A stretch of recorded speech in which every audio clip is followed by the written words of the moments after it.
Welcome to 108 news Telugu. బులెటిన్ల ముందుగా headlines. YCP social media కార్యకర్తలకు పోలీసుల నోటీసులు.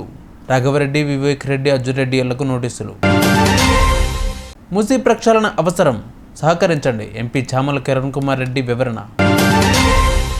మృతుల కుటుంబాలకు 5 లక్షల ఎక్స్గ్రేషియా, సీఎం యోగి ఆదిత్యనాథ్ వెల్లడి. 30,000 ఎకరాల్లో ఫ్యూచర్ సిటీ, ల్యాండ్ పూలింగ్ విధానంలో 15,000 ఎకరాలకు పైగా సేకరణ. వారణాసిలో దేవ్ దీపావళి సెలబ్రేషన్ సూపర్. కడప జిల్లా పులివెందులలో వైసీపీ పార్టీకి చెందిన సోషల్ మీడియా కార్యకర్తలకు పోలీసులు నోటీసులు జారీ చేశారు. Kadapa MP YS Avinash Reddy, PA రాఘవరెడ్డితో పాటు YCP social media convener Vivek Reddy, Arjun Reddy ఇళ్లకు ఈ మేరకు నోటీసులు అంటించారు. పలు కేసులలో అనుమానితులుగా ఉన్నారని పోలీసులు చెబుతున్నారు. అయితే విచారణకు సహకరించాలని పోలీసుల నోటీసుల్లో పేర్కొన్నారు. మరొక వైపు కడప కోర్టులో ముందస్తు బెయిల్ పిటిషన్ దాఖలు చేశారు ఎంపీ పిఏ రాఘవరెడ్డి. అయితే రాఘవరెడ్డి పిటిషన్పై విచారణ సోమవారానికి వాయిదా వేసింది కోర్టు. కాగా గత కొద్ది రోజులుగా అజ్ఞాతంలో ఉన్నారు Kadapa MP YS Avinash Reddy, PA Raghava Reddy. Musi వద్ద బీజేపీ నాయకులు రాత్రి నిద్రించేందుకు సిద్ధమవడంపై భువనగిరి ఎంపీ చామల కిరణ్ కుమార్ రెడ్డి స్పందించారు. ప్రజల మంచి కోరి చేసే విషయాన్ని మేము అడ్డుకోము, ప్రభుత్వం చేసే మంచి పనులను అడ్డుకోవడాన్ని ఒప్పుకోము.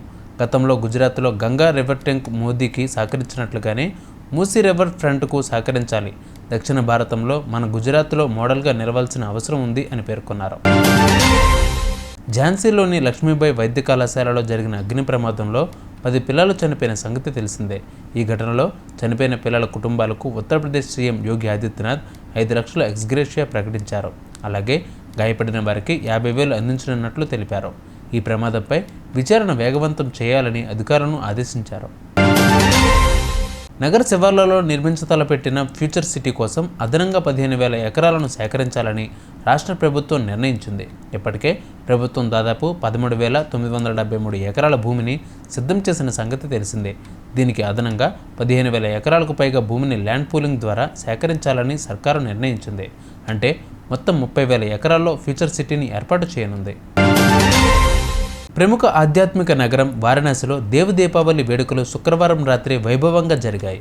రంగురంగుల క్రాకర్స్, దీపావళి వెలుగుల్లో అక్కడి ఘాట్లన్నీ వెలిగిపోయాయి. హిందూ పండుగల్లో ముఖ్యమైన దేవ్ దీపావళిని కార్తీక పౌర్ణమి రోజు వారణాసిలో వైభవంగా జరుపుకుంటారు.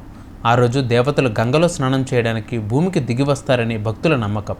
దీపావళి జరుపుకున్న 15 రోజులకు ఈ పండుగను ఏటా నిర్వహిస్తారు.